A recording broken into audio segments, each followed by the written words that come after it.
last Tuesday,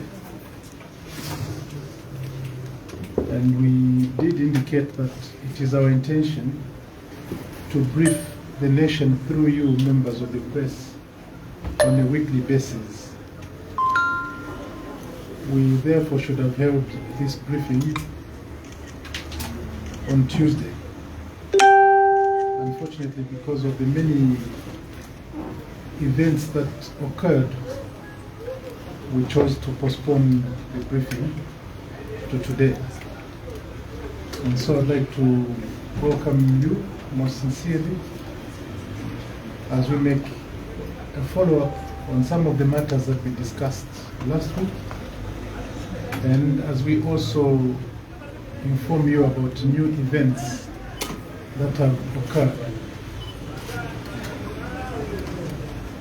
I'll start by saying last week we addressed 4 cardinal issues. And as opposition, when we address these issues, it is because we expect answers to be provided. And those answers can only be provided by the government. Unfortunately, in typical amateurish style, the UPND's government's response was to trivialize the serious questions that were asked. They focused on what I said in jest, what I said as a matter of figurative speech, leaving the substance. Typical amateurs. The questions still remain valid today as they were last week. For the sake of the nation, can the government explain the following? And today, for the sake of those journalists who also like to use their pens to juxtapose what people say, I'll be clear. Number 1, release of funds for payment to farmers for maize supplied to FRA. While we acknowledge the response of the Minister of Agriculture that the remaining balance owed to farmers shall be released soon, our question remains, how soon is that soon? When will the farmers use the delayed funds to invest in their farming activities, now that the planting season is coming to a close? Last week, we complained that the amount of money they had released, 960 million, was not enough to pay all the farmers. And to our question, their response was, we are going to release the balance. We'll release it soon. The question that begs an answer now is, how soon is soon? Number 2, when will the audit and verification of suppliers of goods and services, which started in August 2021, be concluded, so that suppliers of goods and services are paid their dues to reduce numerous financial challenges and hardships that they are facing, such as payment of salaries, rentals, insurance, etc. When is the government going to pay those suppliers of goods and services so that there is liquidity injected into the economy? As all citizens are aware, there is no liquidity in the Zambian economy because suppliers of goods and services have not been paid since August of 2021. This is affecting business generally. You cannot attain the anticipated GDP growth if there is no liquidity in the economy. Yes, it is good for them to audit, it is important for them to verify, but surely it should not take more than 4 months to just audit and verify supplies of goods and services to the government. Number 3, last week the nation was informed that 324 million had been released as the first quarter fund for public schools, aimed at facilitating the implementation of the much talked about free education for all learners at early childhood, primary and secondary education levels. We indicated last week that this amount is terribly inadequate. The 324 million translates to less than 30,000 kwacha per school for the first quarter. This further translates to less than 10,000 kwacha per month per school. Last week, we asked how the new Dawn government expected the schools to operate with such meager allocations. We compared this to the more than 100,000 kwacha that was being received on average from PTA fees. We called upon the government to make better and further releases to schools so that we do not compromise the quality of education offered to our children in the pursuit of the lavish promise of free education. Members of the press, we have since gathered information that some schools have been provided additional funding, and we are happy to hear that.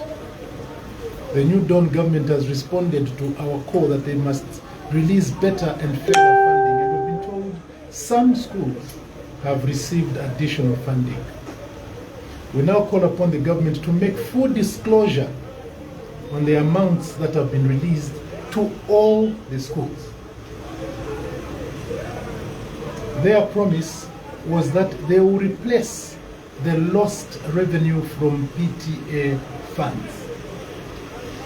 So a school that was earning 800,000 kwacha from PTA funds must be allocated no less than 800,000 kwacha if the quality of education is to be maintained.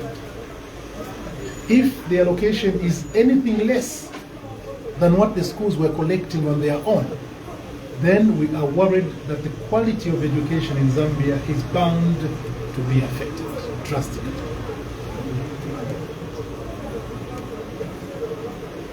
I want to reiterate what I said last week, and this is to call upon the government to immediately release the much talked about community-based funds for school bursaries through the CDF. There are some vulnerable children in the constituencies who deserve those bursaries. Schools are to open the 24th of January, which is hardly 2 weeks ago. 2 weeks to come. It is therefore incumbent upon the government to release those bursaries to all members of parliament so that the vulnerable children in the constituencies are provided the much talked about community-based bursaries. Members of the press, the Southern African Business Development Forum Public-Private Partnership Project is a matter that cannot be wished away so easily, as it is the elephant in the room. Let me restate that the attempts by Minister Stumbeko Musokotwane and his counterpart, Minister Charles Milupi, to justify this PPP do not make any sense at all. So can they try again to justify this PPP?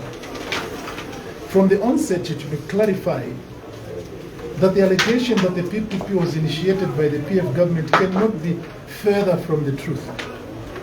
Reading the speech which was delivered by Her Honor Mrs. Inonge Mutukwawina at the occasion of the subject matter will reveal that the project being discussed then was not roads, but settlement schemes. The PF would not have subcontracted a business forum, a consultancy firm, whose main mandate is to create business linkages to come and start constructing roads, because they don't have a track record in constructing roads. And as a matter of fact, and for the sake of those of our citizens who may not have been aware, this business forum has since been deregistered. And yet your ministers are still insisting that they're going ahead with this project. How they go ahead with a project on which the partner, the private player, is deregistered in their country of domicility. I asked questions last week which I want to ask again. And I'm hoping that Minister Tumbeko Musokotwane and his counterpart, Charles Milupi, will answer these questions. How many trucks will use the 2,200 kilometer roads per year to recover the colossal amount of 3.7 billion in 25 years? How many trucks? At the exchange rate of 16 kwacha, this translates to 2,368 million per year, or 197 million per month. Each truck, if it pays 500 kwacha for toll gate fees, this will require a total of 395,000 trucks per month, or 13,200 trucks per day. The whole country of Zambia does not have 13,200 trucks driving on its roads. It doesn't. Where will these 13,200 trucks all of a sudden come from to go and travel on the 2,200 kilometer roads? Now we've heard them jumping up and down and saying, we're opening Zambia into Angola. Yes, we'd like them to open Zambia into Angola because that is in the PF manifesto. In the PF manifesto, we said we're going to open the truck, rail and the road to connect Zambia to Angola. But we did not say that that route alone will bring in 13,200 truckloads a day. Because that's a fallacy. It cannot happen. Number two, at a time when this government is saying that Zambia is highly indebted, why is this deal so urgent? Because entering into a PPP is simply asking somebody to come and invest on credit, and they utilize the facility, and in this case they will utilize it for 25 years before handing it back to Zambia. In those 25 years, will be said to be owing $3.7 billion. Why is this project so urgent? Can Minister Musokotwane please explain why is this project so urgent when it is clearly uneconomical? Number three, why are they linking it to the PF? We heard Honorable Charles Milupi saying this project actually was initiated by Emmanuel Mwamba when he was High Commissioner to South Africa. That's when this project was initiated. Emmanuel Mwamba has since come clean on the matter, and he has also explained that the project he was talking about was not 2,200 kilometers of roads, but settlement schemes. Now, why this tendency of always blaming PF? Why? Mr. Milupi even went to the extent of saying, we did not change even any comma in the agreement. We didn't change a comma, we adopted it as they signed it. But we were told also by President Hakainde that the price of fertilizer will not reduce because President Edgar Lungu had signed contracts for 2 years for fertilizers. Again, blaming PF. And yet when it came to firing PSs and recalling diplomats, they forgot that those contracts were signed by the PF government. When it suits them, they blame PF. Again, when it suits them, they forget that PF was involved. In this particular case, if it is true that PF signed this agreement, why don't they themselves see that this contract is wrong? Why are they saying their hands are stuck on the table? It is not true. Please let them come clean. Let them tell us, why is this project such an urgent deal? Why?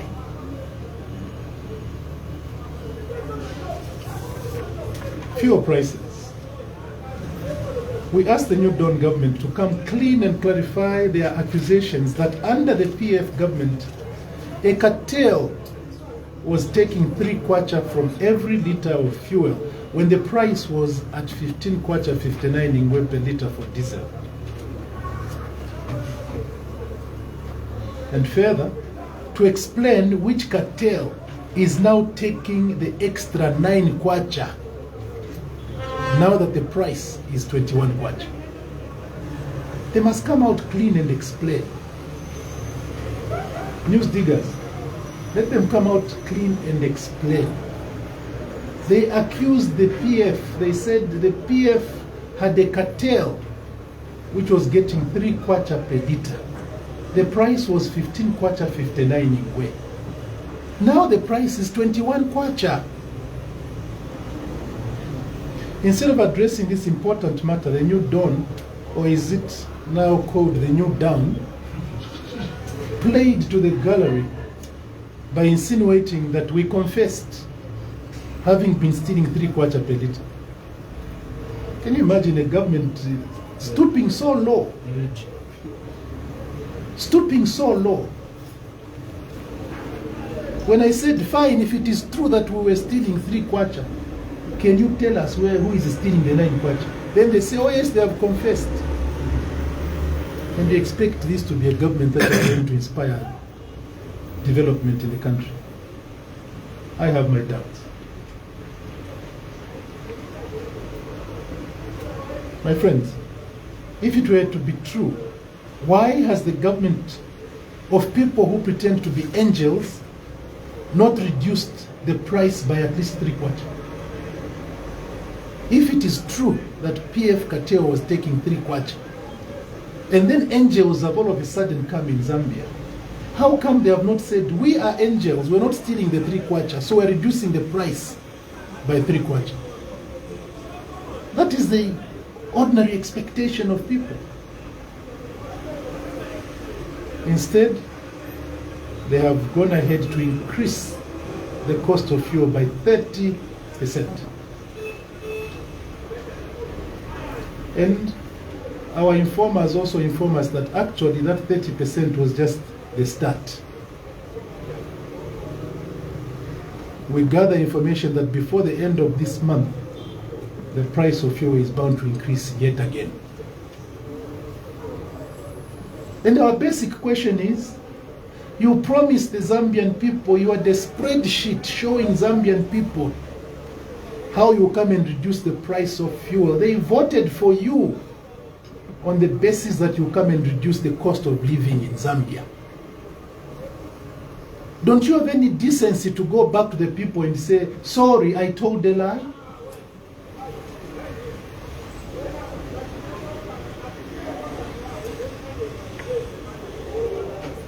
Embarrassingly, even among themselves, there are numerous contradictions on why the price of fuel has increased. And I'm sure members of the press, you have not noticed these contradictions. While some ministers claim that they removed subsidies, which by the way were not even there, others have said that the increase is a consequence of the IMF deal. Same government. Some have said we have reduced or have taken away subsidies. And others have said, no, we're doing this because we've been forced by the IMF. Can you for once tell us the truth? Please tell us. We also had a very fantastic story, as all told to children. We want to increase the price of fuel now so that we can come and reduce it later. Why increase it in the first place if you intend to reduce it? Why?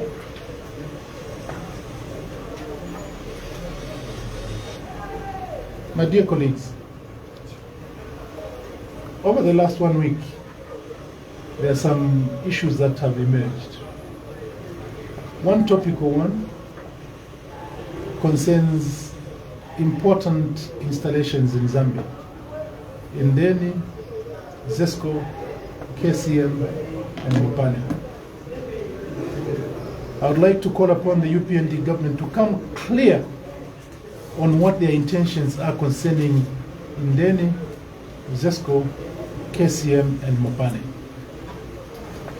Again, over these matters, we hear conflicting statements from the same government. One says this, the other says the other. Concerning Indeni, we were initially told this asset cannot perform, cannot function. And 3 ministers were sent. Soon after they came back, they said, we have found a new business model, which they didn't have when they went to Mopane. They went and found it in Mopane, new business model. And that now they're going to be using Indeni. They're going to use Indeni to start commingling ethanol with the petroleum products. The question that begs an answer is, was Indeni configured to handle ethanol?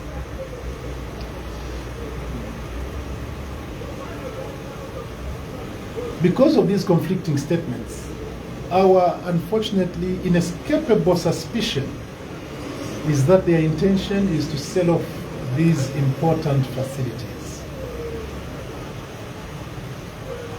And while we await the so-called new business model for Indeni, we need a clear assurance that the model does not involve offloading the asset.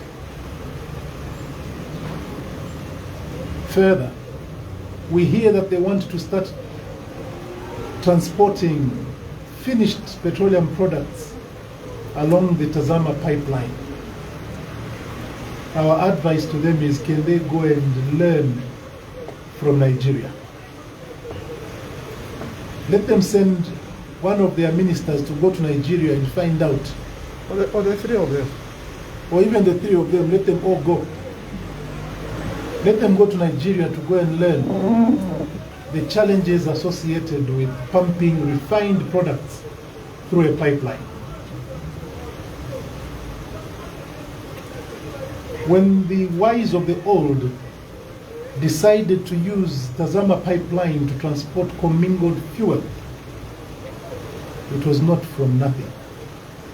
It is because they knew that to take a risk of transporting refined product would expose the pipeline to vandalism. And these amateurs, they come on the scene and they say, we shall do it. How? How will they do it? If Nigeria, which actually produces and refines oil, have not managed to curb the vandalism on their pipelines, how will we do it? Dear friends, I talked about the matters that we raised last week because the answers that we got were not adequate. However, there are new matters that I'd like to bring to the attention of the public. The first one is to do with raids and arrests. As citizens will be aware, many of our members and those associated with the PF have either had their homes raided by investigative wings of government and or have been summoned by them to answer to all sorts of accusations. While we do not defend criminal activity, we also do not subscribe to the idea of harassing innocent people. We are certain that the appetite for vengeance and retribution by the UPND shall not end here. I would therefore like to appeal to all members of the Patriotic Front, particularly senior members of the Patriotic Front. Let us brace ourselves for the difficult times in which we find ourselves. We shall be raided, we shall be summoned, we shall be investigated, but remain steadfast. Members of the PF, wherever you are, remain steadfast. For the sake of bringing attention of the public, local and international, we shall make sure that on a weekly basis, we keep updating the nation on these raids and arrests. For now, I can point to the following victims of raids and arrests. Number one, no other than the former First Lady's Foundation, which was raided for the investigative wings of government only to go and find wheelchairs that are meant to be distributed to the needy in our society. The second raid was on Honorable Bowman Musambo. And by the way, this is not in any order at all. These are just names that I put up together, and there are many others that are not on my list. But these are the ones that are prominent. The third is Bwalia Kalandanya, who supposedly was raided for sponsoring musicians supporting the PF.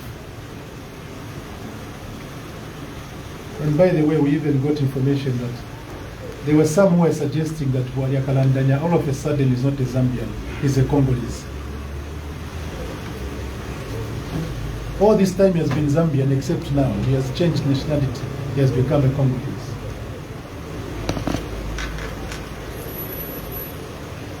Number four is Amon Jerry, our aspiring candidate for Chipata Central. Number five, Amos Chanda, former press aide for President Edgar Chagwa. Number six, Honorable Andrew Lubusha, our Member of Parliament for Chipangari. Number seven, Honorable Ronald Chitote, Member of Parliament for Pambashi. Number eight, Honorable Davis Chama, who was kept in detention without appearing in court against the provisions of the Constitution. 48 hours, he was kept for more than 12 days. Number nine, Honorable Stephen Kampiongo, who was also detained without being arrested and transported all the way to Shiwangando as though he couldn't go to Shiwangando on his own. And transported just like his brother Davis Chama in the middle of night. Not in broad daylight, but in the middle of night. Number 10, Honorable Raphael Nakachinda, who was also detained without being arrested. And when the matter was brought to court, the government was not ready to proceed. Number 11, Honorable Joseph Malanji, also detained before he was arrested. Number 12, Honorable Michael Katambo. Number 13, Honorable Davis Mwila, who was summoned by the DEC to go and explain how the PF was raising money for campaigns. As if all the other parties were not raising money for campaigns. The only one that was to be singled out to be questioned was the PF. Number 14, MCC Antonio Mwanza, also called to go and answer as to where we were getting money to run our campaigns, to pay our media people. As though the PF was the only party that was paying media personnel. All the others were not questioned, but the PF. Number 15, Honorable Mumbi Pil. Number 16, MCC Mundia Mundale, who was called together with her counterpart, MCC Captain Walusiku Liambera, for a matter that occurred in the by-election in Kaoma in 2016. Number 18, Kaumba Manjolo, former DC for Lukulu, who was also called to go and answer for things that occurred in a by-election in 2015. Number 19, Glenn Chingumbe, who was being asked about a motor vehicle that was left at a lodge in Kaoma. A motor vehicle that he was driving in Kaoma broke down, he left it at a lodge, and the police got to him and said, "Can you prove that this is your car?" The car is not parked at the police station, it's not causing trouble to government, it's parked at a private lodge, and the owner of the lodge has not complained. But Glenn Chingumbe must be called by the police to go and answer. the list can be extended because there are many, many junior members of our party who are also being summoned to go and answer charges of offenses that are alleged to have occurred more than 5-6 years ago. In Kabwata constituency, I know of at least 3. In Kasama, I know of at least 2. In Kawambwa, I know of several who have been going together with the Secretary General, and I didn't even put his name on the list. So for those of you who are taking names, number 20 is no other than Honorable Nixon Chilangwa, Secretary General of the party. And there are many more. The next matter, members of the press, is the fertilizer twin scandal. The fertilizer twin gate. We are shocked by the deafening silence of the government on the twin fertilizer scandals, where a company involved in the supply of fertilizer to the Farmer Input Support Program was single-sourced to inspect and verify the performance of other competing suppliers of fertilizers, on one hand, while also being single-sourced to supply $50 million worth of fertilizer at an inflated price of $1,407 per metric ton, when the commodity is readily available on the local market at a cost of below $1,000 per metric ton. Can the government explain why, how, under what circumstances the commodity is readily available in Zambia and the people of the commodity are willing to sell that commodity to government at less than $1,000 per metric ton? Why is it that this company that was asked to go and verify the performance of all suppliers is also single source to supply fertilizer at $1,407? Why? Why?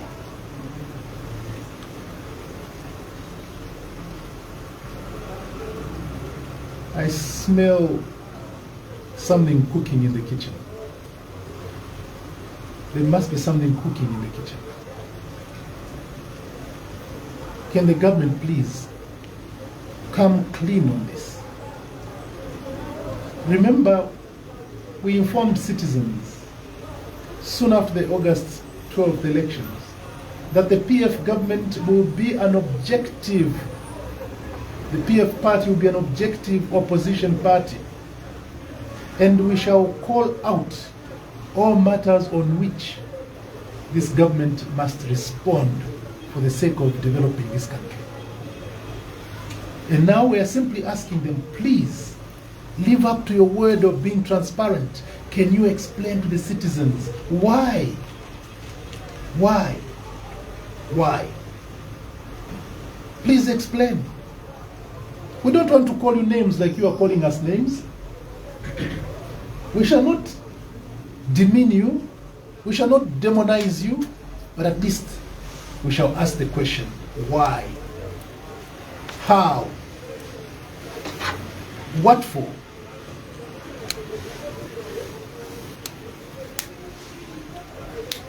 Members of the press, we are surprised by revelations that President Hakainde Hichilema instructed 2 of his party officials, one to return some handsome dollars and another to return a motor vehicle that they had received from their well-wishers. We're surprised that he did that. Well-wishers went and gave this official money, another one went and gave another official a motor vehicle, and President Hakainde picked up the phone and said, return that money, return that car. If these gifts were bribes, if they were bribes, and President Hakainde decided that they must be returned because they were bribes, the question that follows is, why did he not report these people to the Anti-Corruption Commission? Instead of just asking them to return the assets. Why? While we support him in the fight against corruption, we want him to walk the talk.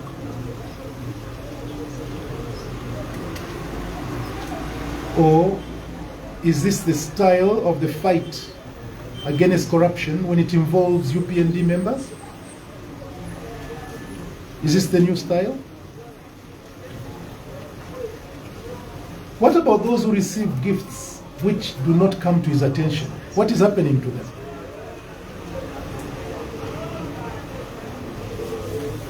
Finally, members of the press, I'd like to talk about a matter that is extremely topical: the Kabwata by-elections. We have heard the long-winded defense from the UPND that they do not have a hand in the ECZ's decision to cancel the Kabwata by-elections. We listened to it on television, we listened to it on radio, we read in the newspapers. While we acknowledge that the ECZ have the right to make decisions of this nature based on their interpretation of the laws governing elections, we are perturbed by the inconsistency of the ECZ itself on the matter. Some of you, newspapers, carried a story that the spokesperson of the ECZ on Saturday, 8th January, stated that the elections would proceed notwithstanding the withdrawal of the UPP candidate. You carried that story. And that story was issued on Saturday. On Monday, the position of the ECZ suddenly changed, without an explanation as to why there was that change.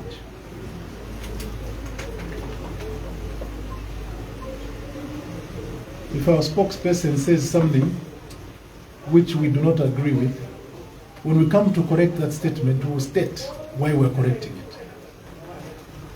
In this case, they did not. Why the inconsistency? Because now there are two records in the public domain. Anyhow, what we can say is that the cancellation of the by-elections comes with very huge costs to the ECZ and to all the political parties and other stakeholders, and should be condemned by all citizens. Some people have already started discussing reforming of the Constitution. Some people have started saying there is a lacuna in the Constitution. Surprisingly, the ones who are very loud about being lacuna in the Constitution are the ones who said to the PF, leave the Constitution as it is. Don't touch it. Now, all of a sudden, they have seen lacuna. How absurd. When we said, let's go together and party on the Constitution, let's make sure we reform the Constitution to be in the conformity with the aspirations of Zambians, they said no. Now they are saying, yes, let us reform the Constitution. When it suits them, it is good. For us, we were foresighted. These are some of the things that we wanted corrected. Now, whether or not UPND had a hand in it or not shall be seen by how they handle the by-elections going forward. We shall see how they handle this going forward.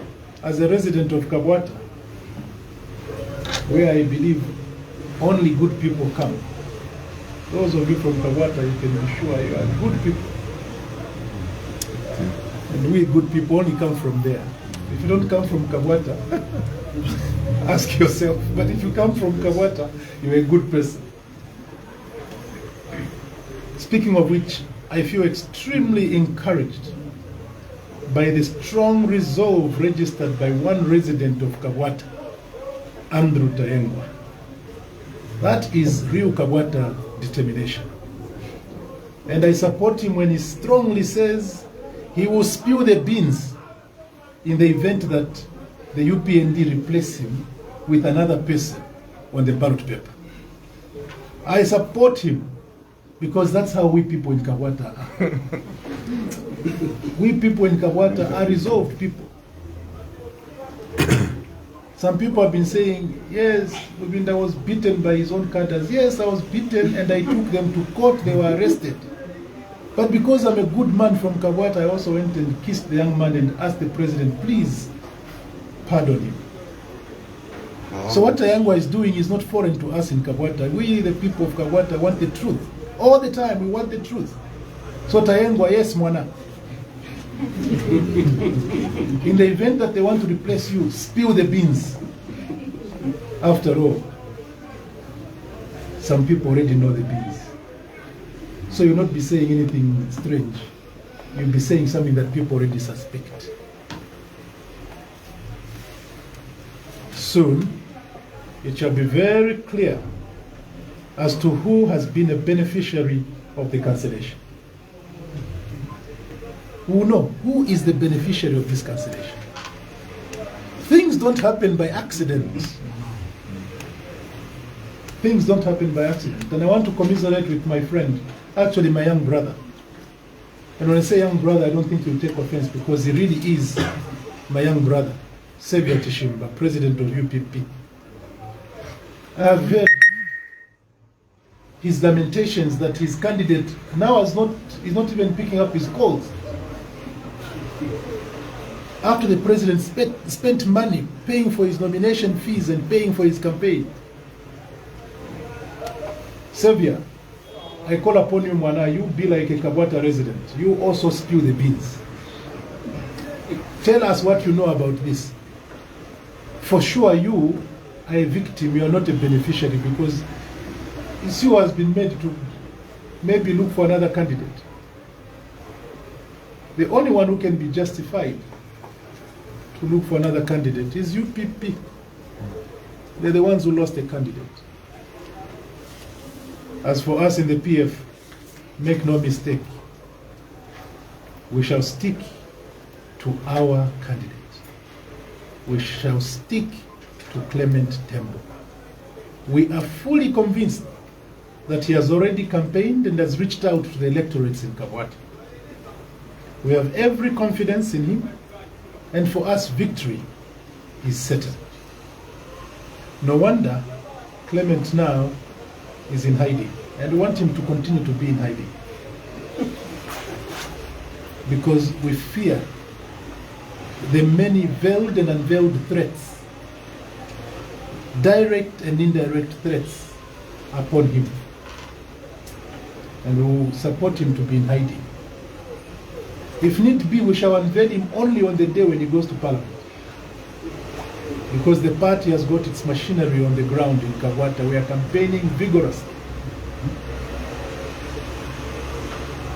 I will reiterate my appeal on behalf of the Central Committee to members of the party who are campaigning and who shall be campaigning in Kabwata. Continue on the same peaceful trajectory. When provoked, walk away.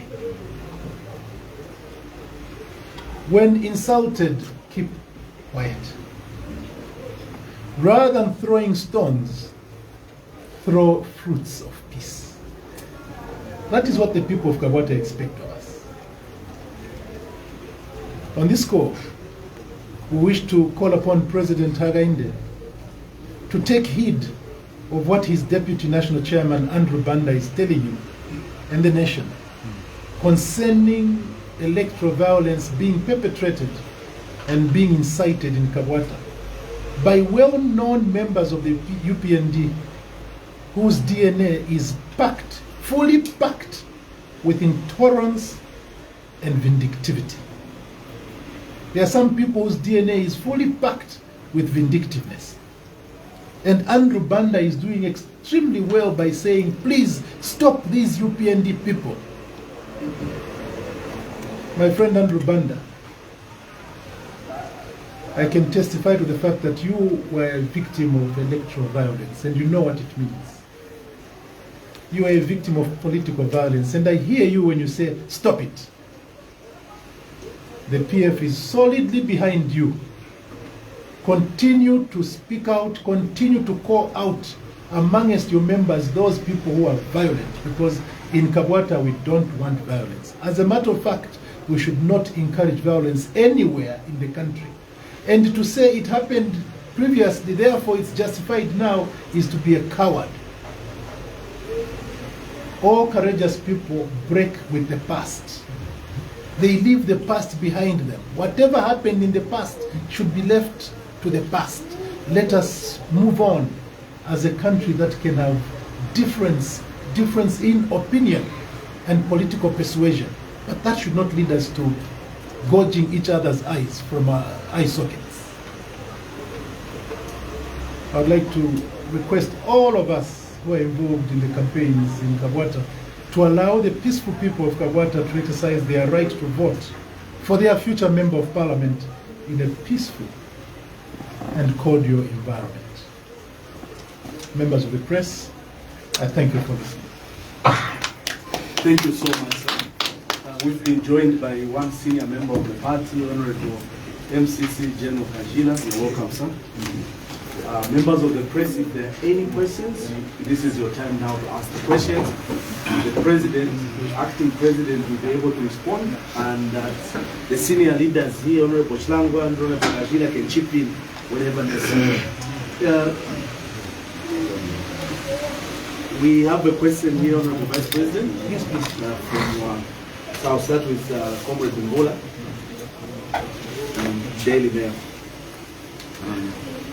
Honorable, you did mention that you'll be making weekly updates, both local and international media authority. I wanted to know whether the party has intentions of notifying international organizations such as, at the human rights level, or any of these organizations that are into matters. Because I understand also that there are issues of extrajudicial killing. Thank you so much. Comrade Smith. Good morning, Mr. President.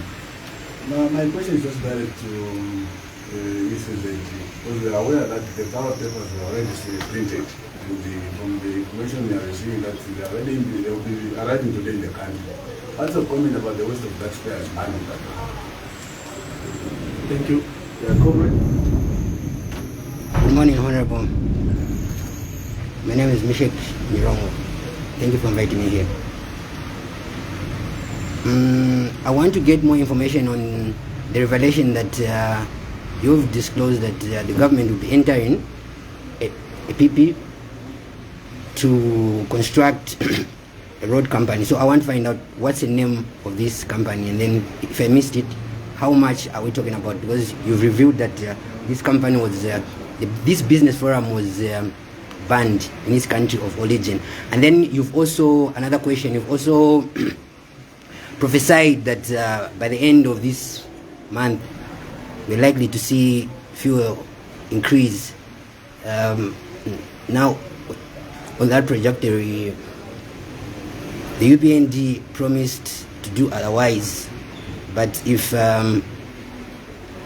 they're doing the opposite, what does this imply? Does this mean that you, our politicians in this country, are liars? Thank you, Comrade Misha. I think, Acting President, you can pick those three questions. You want him to go deeper? Yes. Very well. Stephen, are you going to inform international human rights body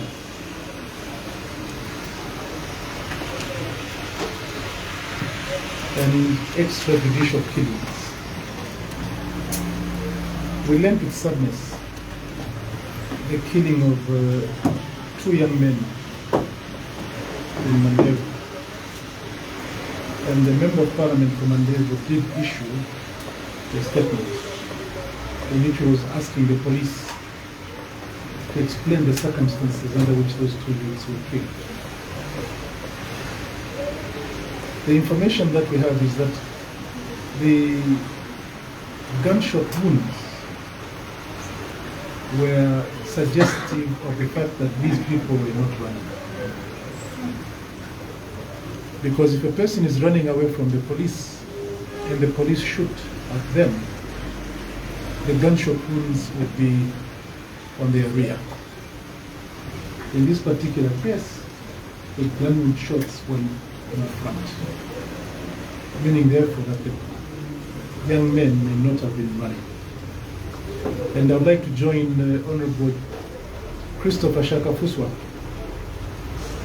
in asking the police to make full disclosure on the circumstances under which these young people were killed.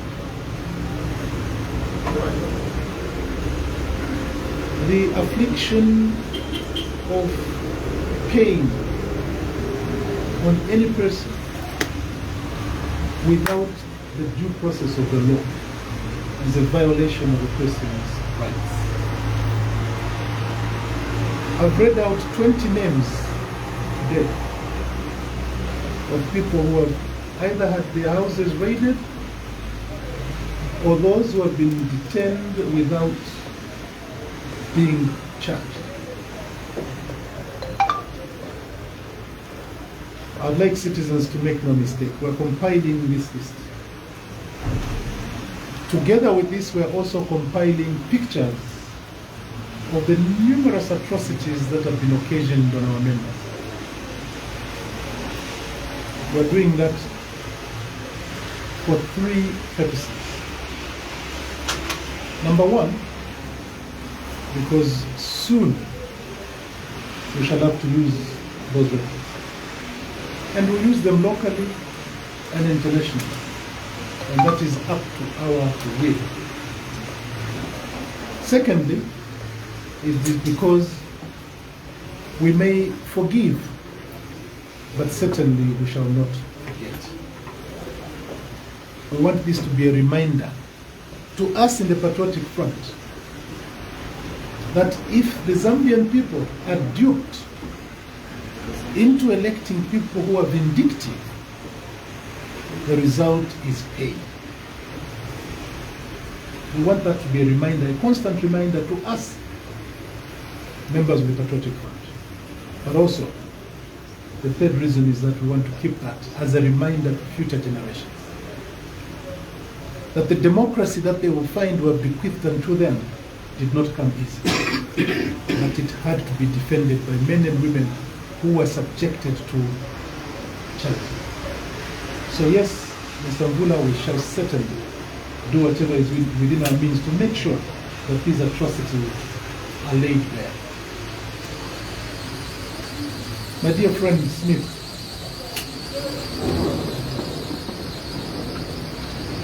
not only is the cost in the ballot paper, the cost is in many other areas.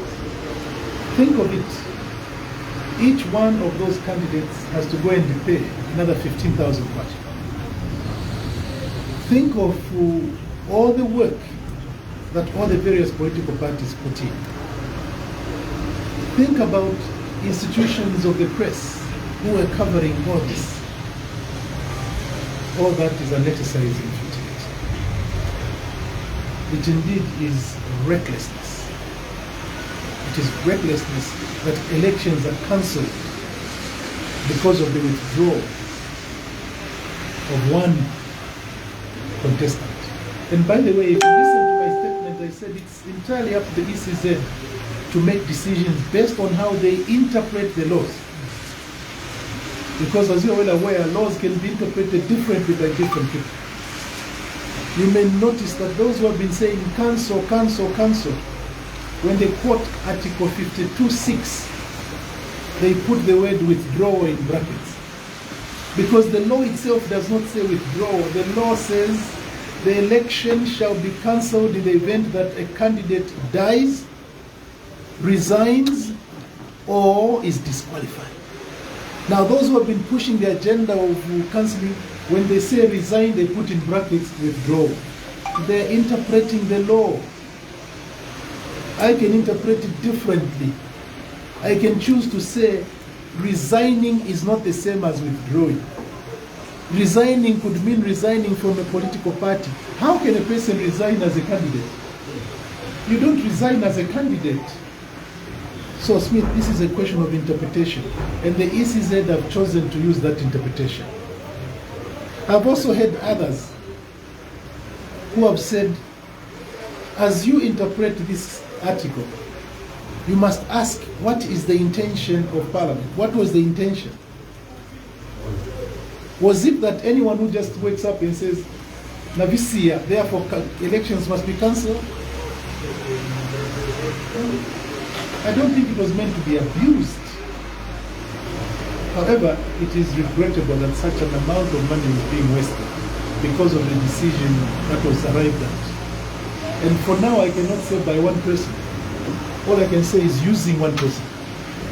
How many were involved, I don't know. All I can say is using one person. Michel, the forum one is called the Southern African Development Business Forum. Southern African Business Development Forum. Just go and Google. Just go and Google Southern African Development Business Forum. You will see that it was deregistered. And the amount of money involved, Nishek, is $3.7 billion.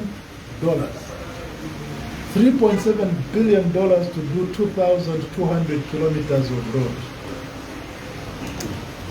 2,200 kilometers. I heard someone trying to justify the 3.7 by SG by saying we're also going to do a bridge.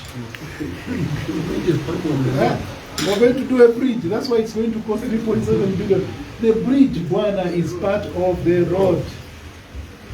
And you know, Michel, what is surprising is that when they were in opposition, they were saying, when we are voted in, we shall make sure that the cost of doing a kilometer of road is reduced from $1 million to $500,000. That's what they were telling us. The record is there to show. They were saying when we form government, the cost of doing roads would reduce from $1 million to $500,000. Now, at 3.7 billion for 2,200 kilometers of road, is close to $1.8 million. Dana Pudia. Diggers. Dana Pudia. They were saying we are PF Dulisa Road. Mind Dana Dulisa. Dana Chipisa. From $1 million to $1.8 million per kilometer. Mona, I cannot prophesy. I cannot prophesy. I have no power to prophesy. All I said to you is that our informants have told us that the price of fuel is bound to increase again. If they don't increase it because I've said it, well done, Zambia. That's our intention. They must not increase it.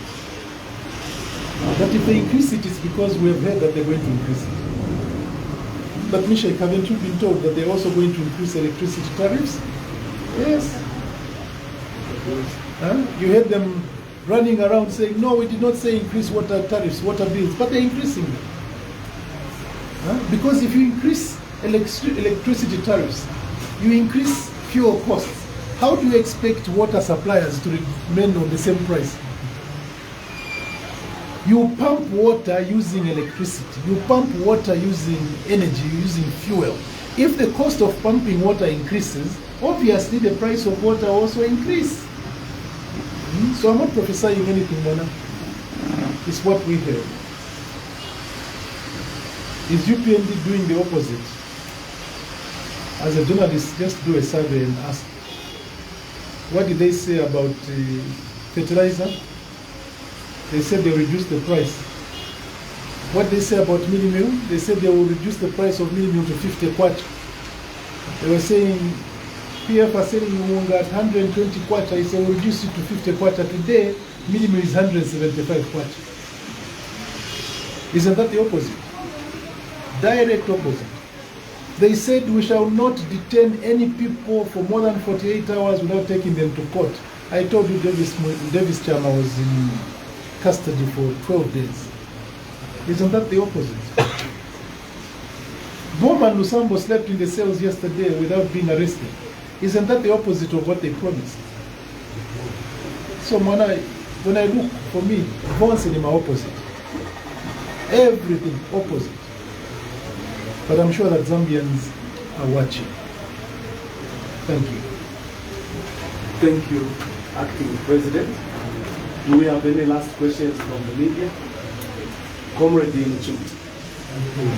Oh, yeah, Mupima. You've indicated that your candidate in Kawata is hiding.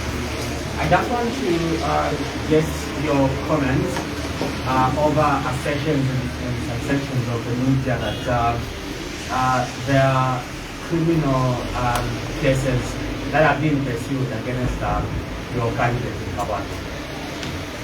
Let's Comrade Mupima for Millennium. Comrade Mara. Yes, good morning, Mr. President. Morning. Yesterday, when the President Kabinde came against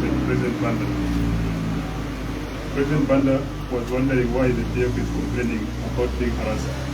And he said what he himself went through against the DF when they lost election cannot be compared to what is happening to the DF members at the moment. Then he's saying that we're exaggerating. So what is your response on this one? Rupia. Thank you. Do we have the last question for the Acting President? So I'll take it that those were the last two questions. You can respond. Thank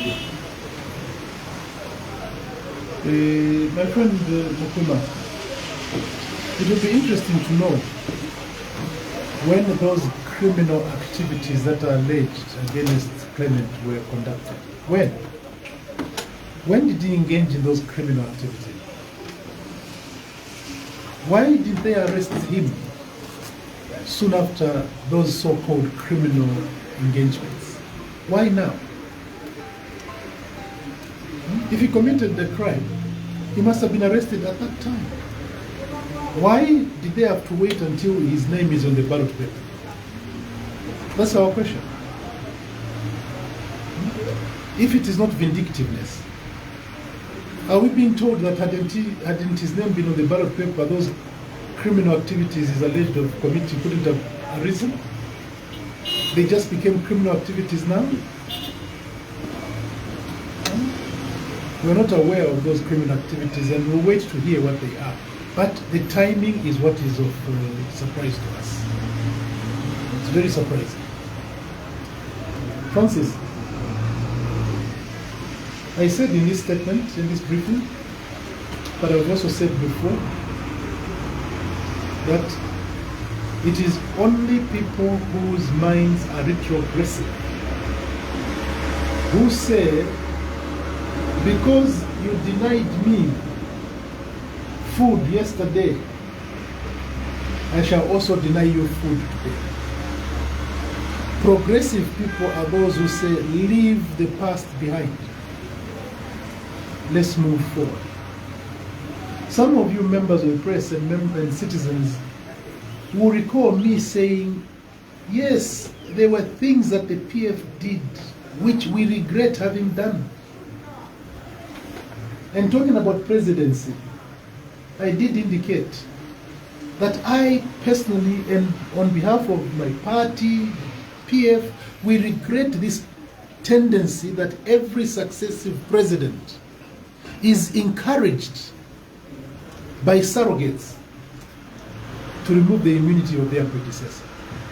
I gave an example of RB himself. I said it was sad that we removed RB's immunity. But this is water under the bridge. I'm not sure that President Rupia Banda would be saying, yes, because when I was in UNIP, we touched a car belonging to the white lady, remember her name? Mrs. Button. Therefore, it is okay for us in politics to continue burning people's cars. I don't think you'd say anything like that. I'm sure that old RB is a man who is saying, let Zambia move ahead. Let Zambia become a better place. Whatever we did when we removed RB's immunity, I've spoken about this before. What did we achieve? What did we achieve? Except just humiliating the man. That's all we achieved. When we removed Chiluba's immunity, I was in Parliament. Huh? And two men stood tall in that Parliament. Eric Silwamba and the late Chitarusampa, they stood tall.